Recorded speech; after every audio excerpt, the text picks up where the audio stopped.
Look, we have two questions that we are focused on this week in reading. The first one is focusing on using our understanding of the main idea and key details to help us summarize an informational text. So when we're given a text that's full of information and it's nonfiction, how do we use the main idea and key details to help us summarize?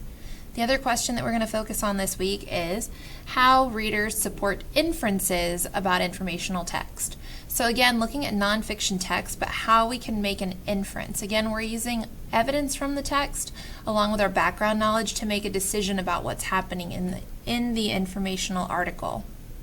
So when we look at Monday, you had the athletics scrimmage this morning at 9 o'clock.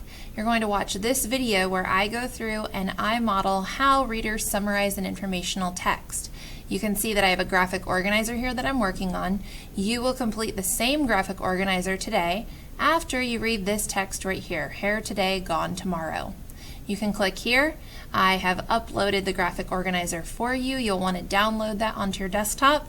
You can either print this and handwrite it to complete it, or you can type, and then you're going to submit that completed graphic organizer here.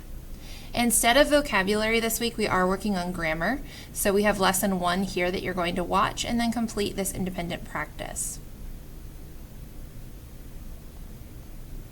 When we go into Tuesday's folder, again, we are going to meet to complete the athletics scrimmage on Tuesday during our morning meeting. Then you have a video. In this video, I'm going to go through and go over the work that you did yesterday. Please, we're kind of on like the honesty system here. So I hope that you went through and did this on your own and you're not just watching the video to check my answers. But I'm going to go through and review that graphic organizer and introduce a new text. The new text that I introduce is this one right here. It all began with Space War. So if you're interested in video games, you're going to learn a little bit more about video games in this article. And then you have some multiple choice questions. There is no graphic organizer that you will complete today. After you answer those multiple choice questions, you are going to watch lesson 2. Again, this is grammar. We are not doing vocabulary this week. And then you have some independent practice questions.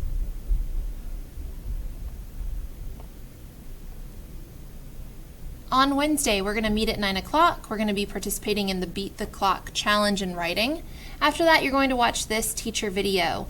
I go through and talk about supporting inferences in an informational text, all about the travels of the potato. After that, you are going to read this article, Why Salt?, all about salt, and then you are going to complete this graphic organizer.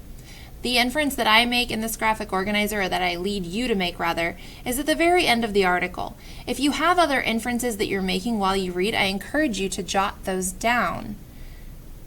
When you are finished, your graphic organizer will be submitted here. You have lesson 3 in grammar and some independent practice. And then we go into Thursday's folder. We are going to continue on with inferences in an informational text. I go through and I review the graphic organizer from yesterday, and then today you do not have a new text you are reading. It's the same text, Why Salt? Then you are going to answer some multiple choice questions that have to deal with making inferences in this text. You have lesson 4 in grammar and some independent practice.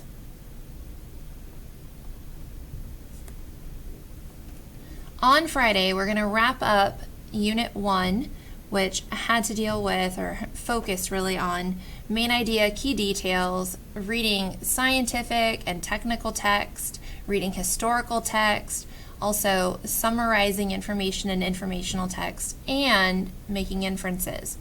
So it's a lot of different skills that are covered here. Here is the text that you will use. It is on rockets. There are actually 2 short texts here. So you're going to need to either open this in a separate window and then come back and open Schoology in another window to access the test, or you can print this article. Here is your reading test, and you have grammar lesson 5 and some independent practice. That's reading for this week. Let me know if you have any questions.